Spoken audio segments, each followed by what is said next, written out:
All right, well, forget the politicians. Now unions are upping the ante in this spending cut fear-mongering. The latest airport runways are going to shut down. So forget about takeoffs. If the unions are indeed right, the only thing taking off, the number of flight delays and cancellations. Judge Napolitano objects. All rise, he's here, and he's pissed. I wish I could say overruled to this, Incredible. but because this is part of the president's fear-mongering. This is part of his efforts. Now he's conscripted his friends in the labor unions to scare the daylights out of the public, along with the other threats. You know, the soldiers aren't going to have bullets. The Social Security checks are going to be late. The prisoners are going to be let out of jail. Let's get a couple of facts down. This is not a decrease in spending. This is a decrease in the rate of increase in spending. Very good. Instead of spending going up like that, it's going to go up like that. Do you know, and it's 2%. We're the only network that does that? We are the only network that's explaining this, and the American public have the right to know. The president is creating a monstrosity over this sequester that was originally his idea. Well, the runway thing, is the thinking being that if you lay off, or even for a brief period of time, a number of union runway operators, by definition, you shut down those runways.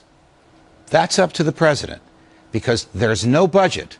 The Congress hasn't given him a budget, so he has dollars to spend in each department as he sees fit. And they've, in fact, given him the discretion to see what he thinks is So, fit. Mr. President, you have X billion dollars to run the FAA and the TSA. Are you really going to make people wait online for 5 hours? Are you really going to shut down the runways? Or are you going to find some other place in which to nip and tuck? And remember, again, the nipping and tucking is not into the budget. It's in the increase in the budget. So if, for example, because he's got to cut 2% in the increase, instead of hiring 100 more soldiers or 100 more TSA agents or 100 more air traffic controllers, he hires 98. He can't live with that. We can't operate on that. Then he doesn't deserve to have this kind of discretion. And he's somebody who knows how to balance these things should have that discretion. You know, it's kind of weird. And I don't care if people are right or left on this issue, but why have a meeting on Friday when all of this has taken effect to resolve the issue? I don't know the answer to that. I'm surprised, candidly, that the Republicans are standing firm. It is far easier in this environment to spend less money than to tax the people more. People are taxed up to the hilt, and it simply won't get through the Congress.